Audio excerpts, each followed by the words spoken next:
Good morning. My name is Ellie Wolf-Mulick, and I'm serving as your worship associate today.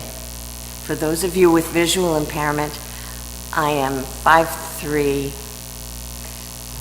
fair-haired, and in the air quotes, and have a black jacket and black pants and a hot pink shirt. So I describe myself as she and her, and this is a beautiful corner of the world which I totally treasure. Our sanctuary has a rich and wonderful history, and if you're not familiar with it, perhaps after the service you could ask someone to give you a tour. I'm sure we would accommodate you. Yes. So I'd like to ask you to speak, to enunciate distinctly and use facial expression, body language, and good intonation when you talk so that those with hearing impairment have the best chance of piecing it together and understanding. So I want to also acknowledge that our church here stands on the lands of the Tocobaga and Seminole people.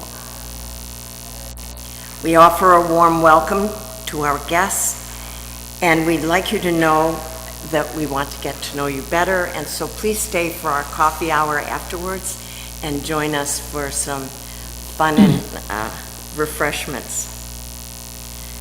So our mission states we're a liberal faith community for all ages, promoting spiritual growth, social distance. Oh God. Well, you know, sometimes it's necessary. Okay, social justice. I think it's because I've been on vacation, and so I missed the last protest march. That's why I was socially distanced from the protest march. Anyway, So, and we appreciate and value the arts, as you can see all around you. Today, our guest is not reverend yet, but Minister Samara Powers, and she'll lead our service entitled Queering Religion, Faithful Beyond the Straight and Narrow. Samara Powers, her pronouns are they and them, and she's recently fellowshipped UU minister and a graduate at Meadville Lombard Theological School. Samara is a parent, a poet, a neurospicy relationship anarchist. I was fascinated, perhaps you want to talk to her after about that, with a passion for right relationships and the covenant. Samara lives in Gainesville, Florida, and will be starting her first ministry in the fall, somewhere in Georgia. Today, our music is provided by our wonderful music director, my dear friend, Bonnie Whitehurst. Thank you, Bonnie. And again, I will offer you a warm welcome to our Sunday service. And you will give us our opening music, my friend? Yes. Okay. Our first hymn is number 354, We Laugh, We Cry. Number 354. If you would like to stand, that's fine. If you feel more comfortable being seated, that is fine too.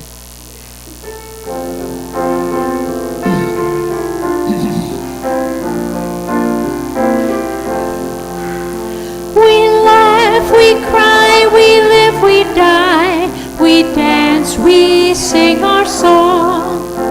We need to feel there's something here to which we can belong.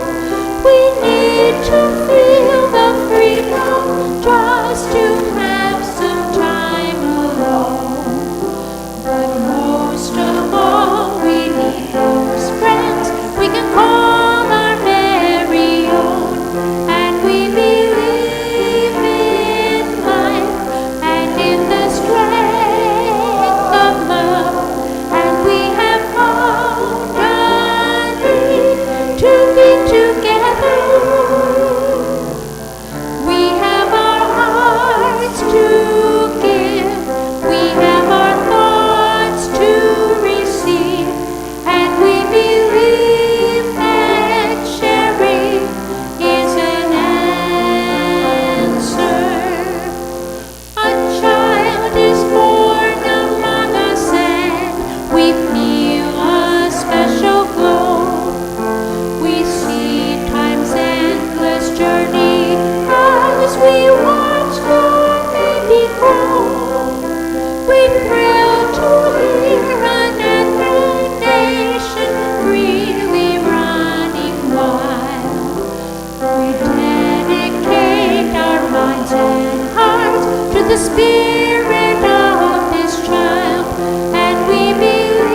Good morning. I am a tall, middle-aged, white, non-binary, femme-presenting person whose main claim to fame is that I'm wearing the color gray, which is my power color. And I have a shirt that says clergy on it, in case I forget. And I'm wearing a glass pendant in gray that is reminiscent of a wisp of smoke shaped like a question mark, so you know my t-shirt is fancy. And I'm also wearing big stompy boots with a nebula pattern in like purple and pink, so that I remember from where I am rooted. Is anyone watching the news these days? Yes. Well, media is a pretty big institution, and it writes a lot of narratives. But I'd like to share with you a different kind of news, and it's an excerpt from the Americans of Conscience checklist, which every other week they share good news. Here's just a few of the news items.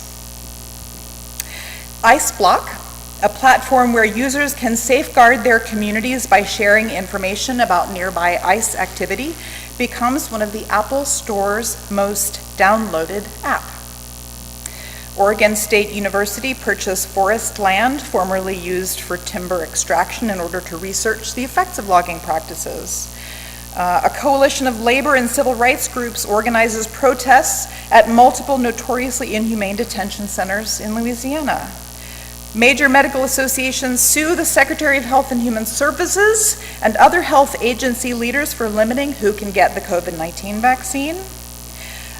In response to the president's dismissal of hundreds of scientists working on national climate change reports, 2 major scientific societies collaborate to produce peer-reviewed research on climate change to keep communities, state, and local governments informed. And the list goes on and on and on. It's the Americans of Conscience checklist. You can check it out online if you like. But the main idea is these are not making headlines, right? This is a news list that queers media. And media is a big institution like religion. And so queering religion might seem like an ambitious task because it is a mighty institution, right? Today, I would like to ask you to consider whether it should be. To be absolutely clear, you don't have to be small q queer to be capital Q queering of your religion. We are each born into the tension between the mud and the spark of divinity. You can choose to anchor your faith in a radical love that expects nothing but the thriving of all beings, because that is the way it ought to be, that is the spark calling itself home. Come, let us worship together.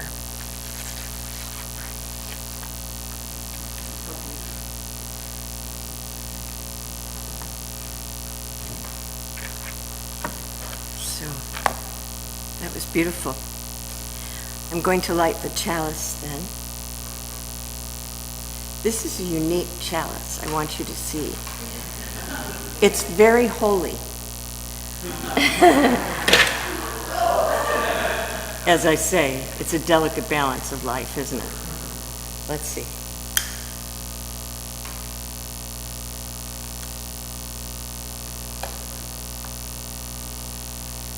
We light this chalice with all our soul's longing to be who we are, to be who we will become, and to be ourselves. The Unitarian Universalist is a covenantal faith. We'll now read together our congregation's covenant, which is up here on the slide. We look for and encourage the best in each other as we move toward justice, peace, and love for both ourselves and the world.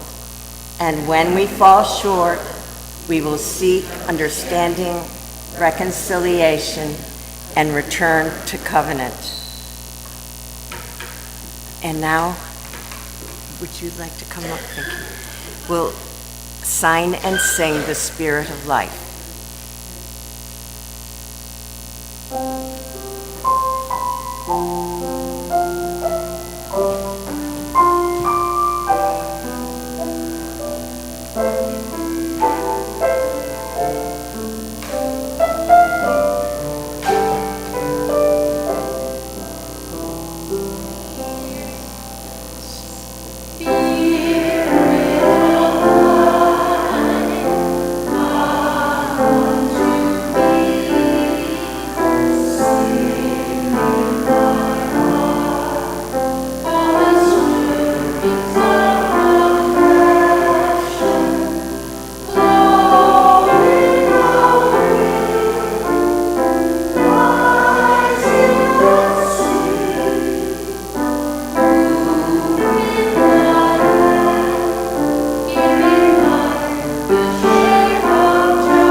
So now is the time in our service when we have the story for all ages.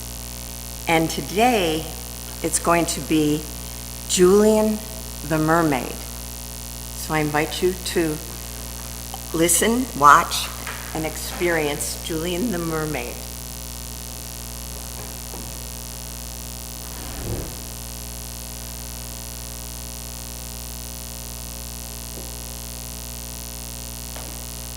Love. Oh, look at these wonderful suits. Julian is a mermaid. This is a boy named Julian, and this is his abuela. And those are some mermaids. Julian loves mermaids. Splash, splash, splash. Swish, swish, swash. Spring, spring, run. Vámonos, mijo. This is our stop. Abuela, did you see the mermaids? I saw them, mijo. Abuela, I'm also a mermaid. I'm gonna take a bath. You be good. Julian has a good idea. Just a little less of this and a little more of that. Ooh, maybe some of this. Ooh, maybe some of that. Ta-da! Oh. Uh-oh. Come here, mijo. For me, abuela? For you, Julia. Let's go. Where are we going? You'll see, said abuela. Mermaids, Julian whispered. Just like you, mijo. Let's join them. And they do. Splish. Splash, splash. I'm a mermaid. The end.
So now is the time in our service where we take an offering for the work and welfare of our church. In addition, this week, our Board of Trustees has designated a special purpose collection to assist those impacted by the horrendous flooding in Texas. With your permission, I share that when Kara, our administrative assistant, learned that we planned on this special collection, she said, "Oh, thank you so much for doing this for them. It's very close to where I grew up, and unfortunately, I know some of the victims' families. It's just terrible." Later, she added, "There are many other smaller towns that have been affected who aren't getting any help like Kerrville is." Her final kind of rather touching comment to me was that funds were cut off from the National Weather Service just days before that would have alerted these people and potentially saved their lives. So in addition to holding all that are affected by this in our thoughts and our prayers, we invite you to put your love into action and donate for this special purpose offering. You may make your check out to UUTCS in the memo section right here at the bottom. Just put for the flood victims' families. Here in the church, there are envelopes you can label if you'd like to donate in cash. For those of you at home, you can go to our website and simply label it for Texas flood victims. So I ask you to do this now. Thank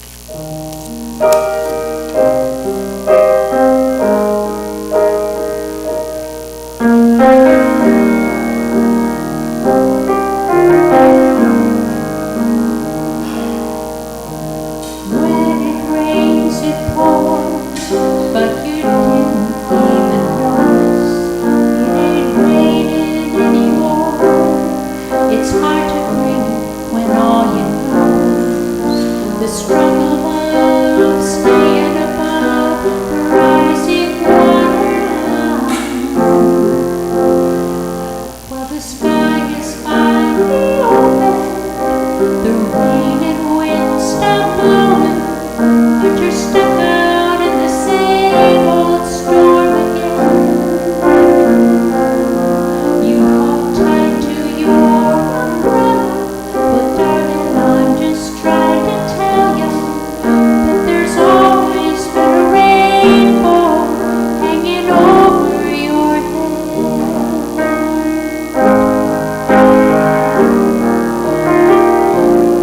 If you could know what I know, you'd be bathed in all the colors, yellow, red, and orange, and green, at least a million others.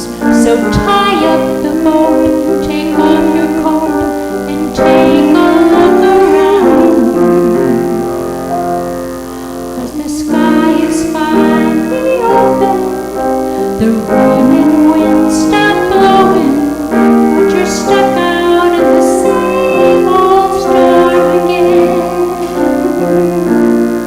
You hold tight to your umbrella, but darling, I'm just trying to tell you that there's always been a rainbow hanging over your head.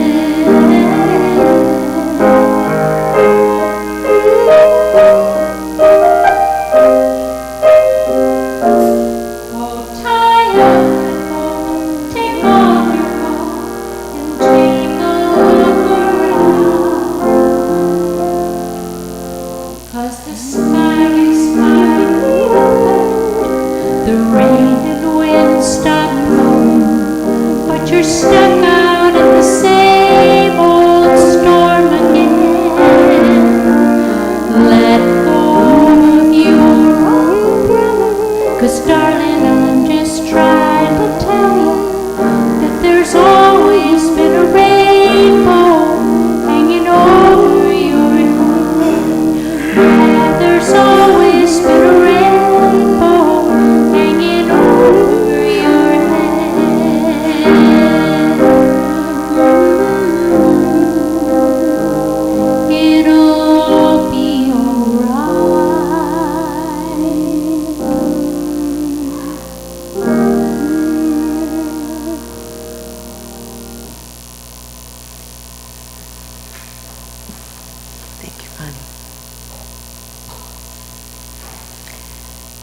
Our reflection today comes from the essay, Inhabiting the World, by Michelle Mills.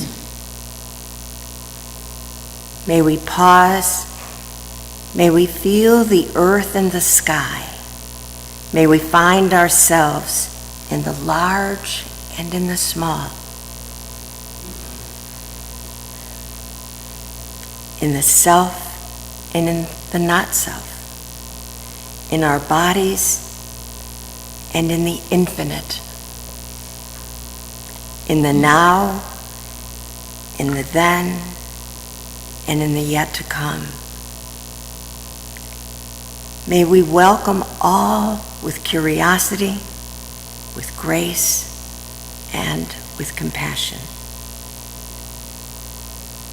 So let's take this time to center our minds and open our hearts in the silence.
We shall be known by the company we keep, by the ones who circle round to tend these fires. We shall be known by the ones who sow and reap the seeds of change alive from deep within the earth.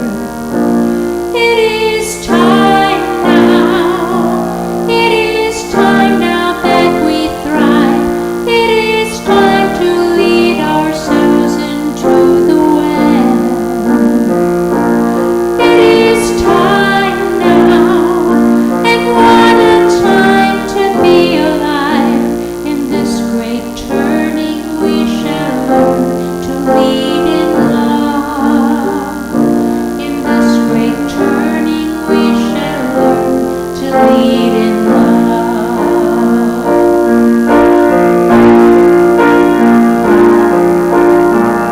We shall be known by the company we keep, by the one who circles round to tend these fires. We shall be known by the ones who sow and reap the seeds of change alive from deep within the earth. It is time now, it is time now that we thrive. It is time we lead ourselves into the well. It is time now, and what a time to be alive. In this great turning we shall learn to live in love. In this great turning we shall learn to live in love.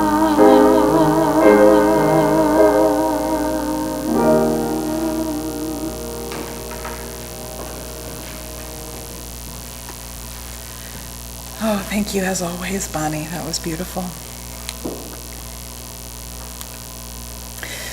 In their explorations into the origins of queer theologies, Authors and researchers Linda Schneider and Carolyn Roncolato had this to say: queer allows for greater fluidity, multiplicity, and change.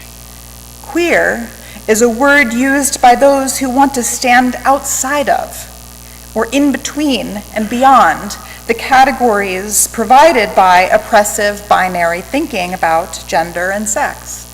It not only destabilizes lesbian and gay identities, but it also destabilizes heterosexuality.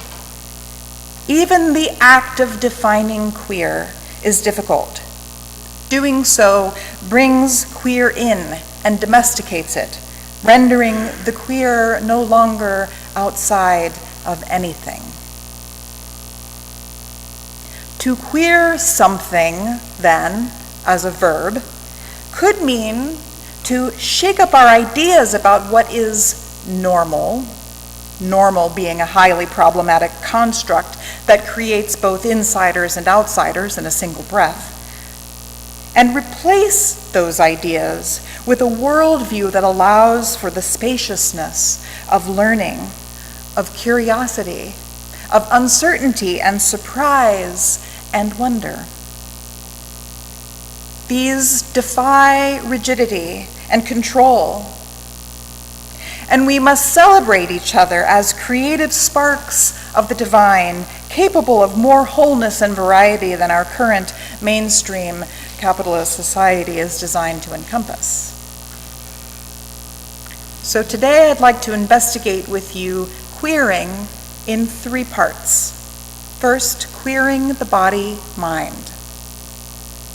My spiritual director and I sometimes engage with the spiritual elements of my relationship to my own body, namely, considering the mysterious maladies and sensitivities of my body that, shall we say, complexify my experience. I have tried to have gratitude for my body, to honor its hard work, and to appreciate both its form and its function, its vitality, even given everything.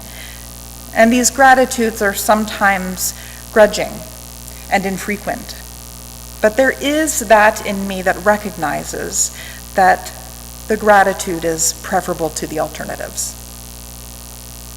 I realized this one day, that I had been holding my body to too rigid a set of standards, and in the process, treating it as not me, as not mine, as, well, it. I had let it, my own body, become a stranger to me, an other. We had become estranged, and I didn't even realize it. Now, in her book, Braiding Sweetgrass, Robin Wall Kimmerer, who is an indigenous ethnobotanist and scientist, and in my opinion also a poet, offers the pronoun kin, inspired by a Potawatomi knowledge and animism, as an alternative to the pronoun it. Kin is suitable for all other beings that we might otherwise refer to as it in English, like a turtle or a tree or a river. And it is easy to mistake for a natural resource. And it can be objectified. But try this on for size. Oh, look, they're clear-cutting kin for another cattle farm. The pollution is so bad near the lake that we can't go swimming in kin. It's a little different, doesn't it? Kin as a pronoun queers that objectifying itness and requires us to recognize that all beings are containers of spark, are aspects of the divine all. Now, I had been thinking of my own body as an it instead of as kin. And in that moment of personal revelation, that queering towards kinness, my whole relationship to and with my body reoriented to a new standard. I wasn't suddenly and miraculously cured of what ails me, but I do feel more able to relate to my body, Oddly, I feel more compassionate towards kin. I'm open to feeling the warmth and receptivity for my body that already comes so easily to kin like turtles and trees and rivers. I offer this prayer for Worth by Cole Arthur Riley. God in us, we know the miracle inherent in our existence. We are here, our beauty stretching out and dwelling within us, but it is hard to believe in one's dignity when the systems and societies to which we belong are content to destroy us.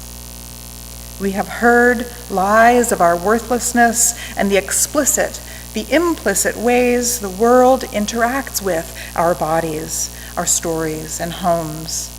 It is incessant. This lie of our own inadequacy, this charade of our inferiority, reminds us that our dignity does not wane or bud in relation to anyone's belief in it, including our own.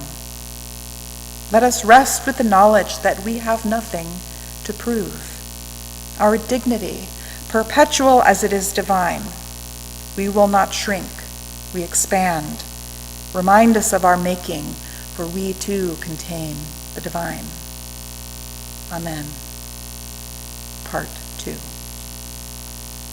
Queering religion. I bet you thought that was going to be part 3, didn't you? Indigenous American theologian and scholar Vine Deloria Jr. said, "Religion is for people who are afraid of going to hell. Spirituality is for people who have already been there." If I'm being generous, I'd like to think that the purpose of religion throughout history, its intention, has been to try and help, to nurture as many people as possible. Now, the problem with trying to help as many people as possible, especially in a world where cultures are speeding and populations are expanding and the myth of eternal progress reigns unchecked, is that the reach starts to matter more than the people. The myth of eternal progress.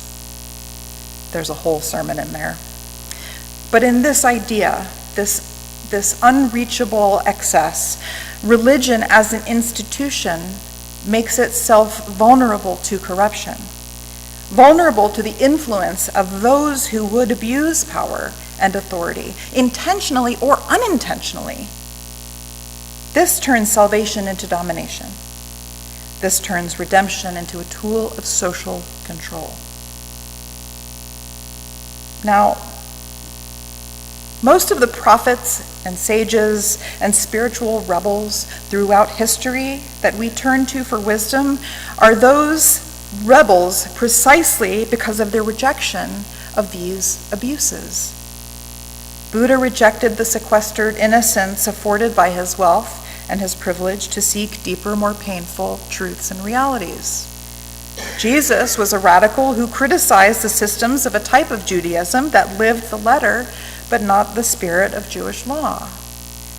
In this and many other cases, the wisdom of the ages arose from the impetus to queer the way things had become. Now, I'm not a Christian, but I'm down with some table flipping Jesus. Just saying. Matthew 25:40 from the Christian scriptures reads, "Whatever you did for one of the least of us, you did for me."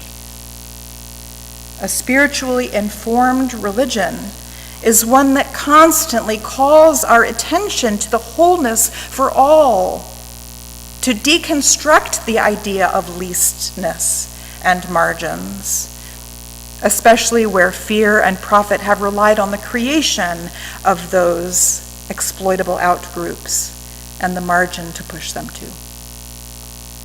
Queering religion, then, has always been about getting back to essentials, recalling impact instead of glossing things over with good intentions, getting uncomfortably honest with the impact of our actions, not just letting ourselves glide our way to heaven on our thoughts and prayers.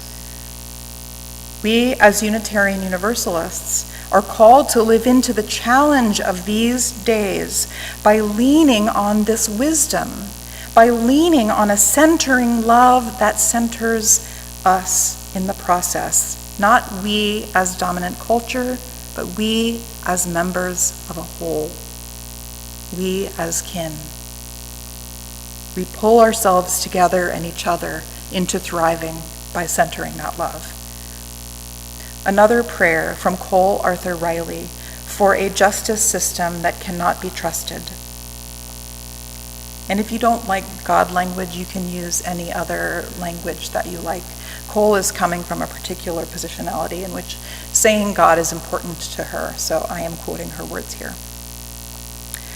God, awake. We are grateful that your love cannot be separated from truth-telling and justice. For too long we have known complacency and subjugation masquerading as love. Move us towards communities who are capable of the real thing. Raise up leaders whose spirits can kneel. May all those we've pushed to the margins rise up and receive what has been stolen from them. May the wealthy contend with the utter void in their own interior worlds that causes them to devour resources and people in hopes of satiating an unfathomable greed. And God, reveal yourself as near to the brokenhearted, the suffering, the imprisoned, the impoverished, and unloved. Make us agents of true restoration in the entire world, that we would commit ourselves to dismembering the schemes of injustice in which love is never complicit. Amen. Part 3. Queering the community. So how do we bring these ideas home? What is the essence of queering religion, and why does it matter to queer one's body, and what could that possibly have to do with community? Well, my personal ministries rely on the creation of containers to that voracious hunger, that unfathomable greed that Cole Arthur Riley mentioned. And it has no natural predators except for this container. And I don't know if you know what this container is, and it might surprise you, and it's simpler and more accessible than you think. It's in our relationships. Let me set the stage with a story. A few years ago, I played the role of Joseph in my home congregation's no rehearsal Christmas pageant. As I hear some people are familiar. Has anyone else not know what the no rehearsal Christmas pageant is? It's just like it sounds. It's pure chaos and delight. You basically come to service on the Sunday, you're handed scripts and costumes, and people sign up, and it's absolutely hectic and delightful, but it's the telling of the Christmas pageant story without rehearsals. Now, I volunteered for that part in particular because, first of all, I adore gender-bending traditional roles. But on that day, I was called to do something a little extra, and after securing the consent of the pageant's director and the minister, I made a little sign in advance that I hid on stage. And then when the production was over during our final hymn, I held up the sign during the closing hymn, and that sign said, God's metamor. Now, for those who may not be familiar with this word, metamor is a term from polyamory and ethical non-monogamy circles that gives a name to and therefore defines a relationship between you and your lover's other lovers or lover. So, for example, if Betty is dating both Farouk and Mira, but Farouk and Mira are not also dating each other, then Farouk and Mira are metamors. Now, some metamor relationships are simply friendly and cordial. Others can be downright mischievous. It's not unusual for metamors to plot together to plan a surprise birthday party for their shared beloved. I have heard of this happening. Or to buy each other gifts of appreciation, or to go out and have coffee together and visit simply because you both love the same person. In holding up this sign as Joseph, God's metamor, I queered the relationship between Joseph and God. I reimagined the narrative. Rather than Joseph being innocuous or tacked on or a victim or a bystander or a neuter protector or even a noble protector, as he's often depicted in scriptural contexts, Joseph, as God's metamor, becomes an equal in his consent and agency in support of this union between Mary and God. A completely different dynamic unfolds in which there is celebratory interdependence, way more joy and mischief, an expanded notion of family and community, and human agency in wholehearted collaboration with the divine. Now, this idea of metamor makes a connection between two people that mainstream culture would pit against each other. But we need the connection more than we need the competition. It's the connections that make the containers, that foster balance and interdependence, accountability and joy. Has anyone seen a starling murmuration, either in person or on video? And I'm sorry, I know this metaphor privilege is cited. But they don't line up like geese or ducks in flight, like in these nice V lines, and they don't swarm like crows or other birds. In a murmuration, the birds are engaged in a structure that is both organized and fluid, and that's because each bird is aware of the birds in its immediate vicinity, the 6 birds above and below, to each side, and in front and in back.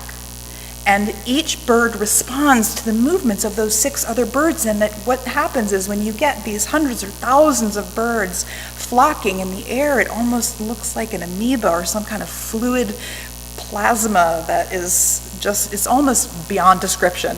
But it is both organized and coherent and fluid and responsive. And in fact, if a piece of the murmuration, like a section of the birds of the flock, breaks off, it will simply become a smaller version of itself, and it can re-merge at any time because of that responsive awareness, because of those relationships, because of the queering of those relationships.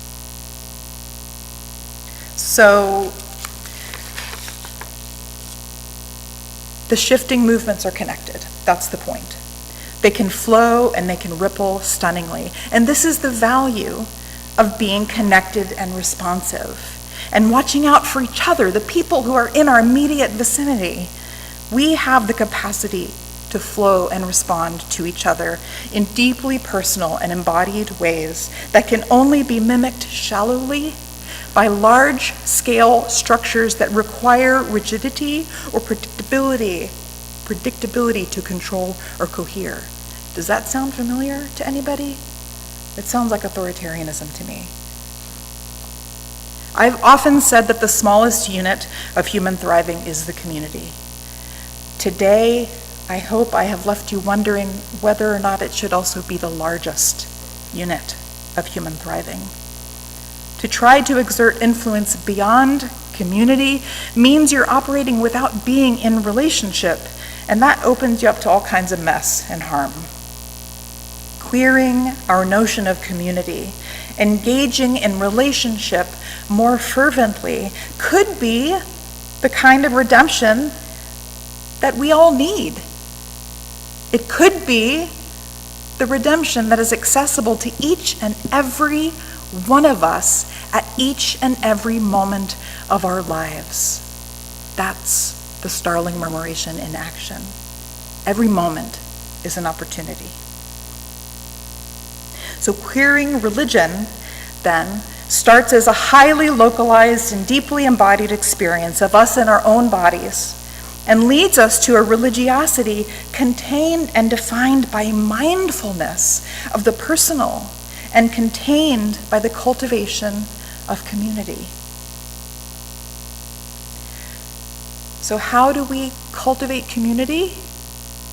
This is the thing that's the most accessible, that's the most surprising that I mentioned earlier. It's hospitality. Be a host. Extend an invitation, right? Or respond to an invitation.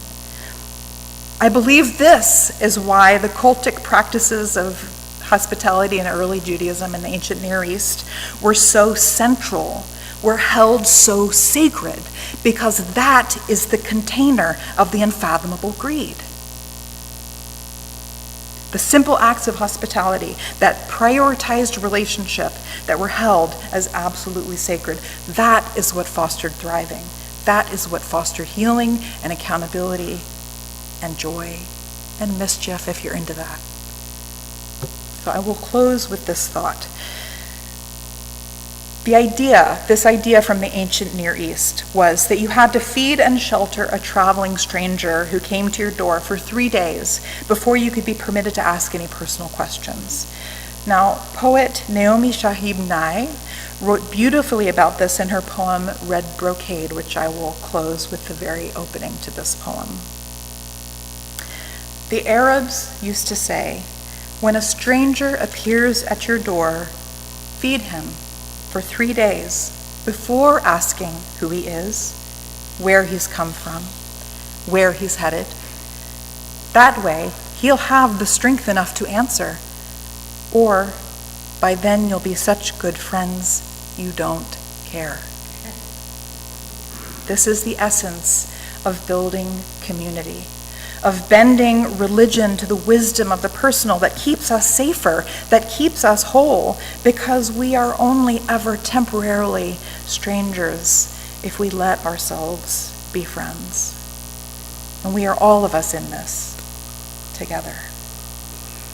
Blessed be coming to us all.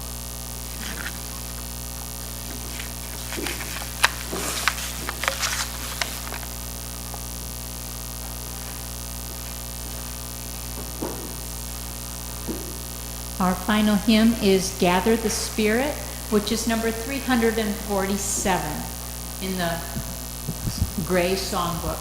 347.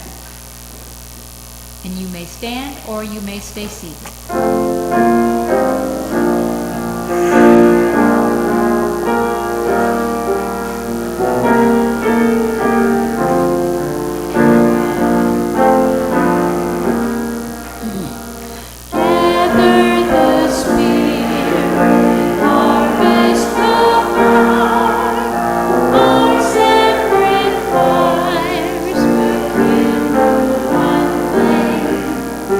With his love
For our benediction, I offer this blessing.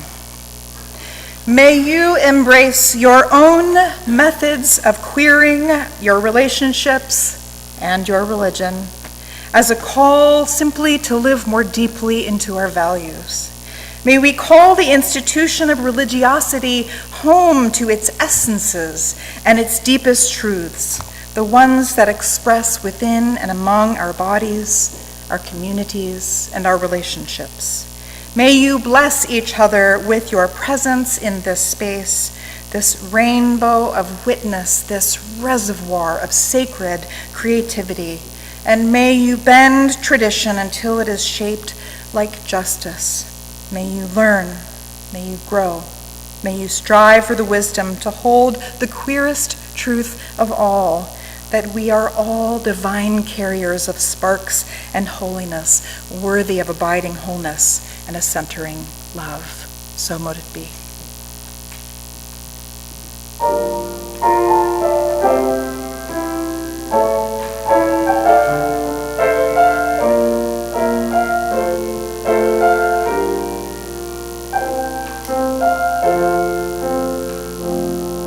I sing the body electric. I celebrate the me yet to come. I toast to my own reunion when I become one with the sun. And I look back on Venus, I'll look back on Mars, and I'll burn with the fire of 10 million stars. And in time, we will all be stars.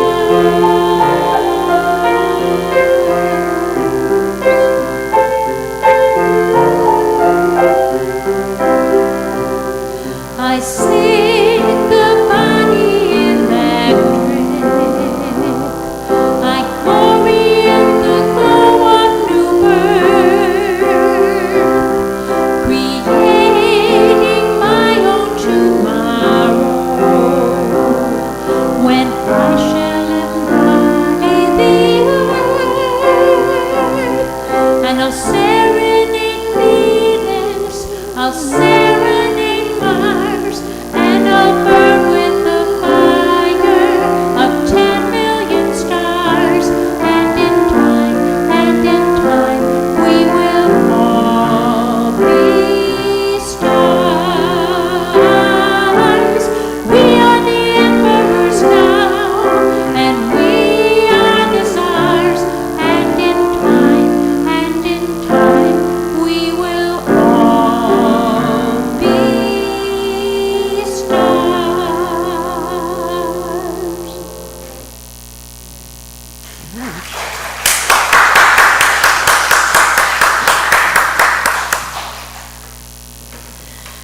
Well, gave me a lot to think about, and I really appreciate both the music and the words that were spoken today. Kind of gives you language, melody and language in a new way.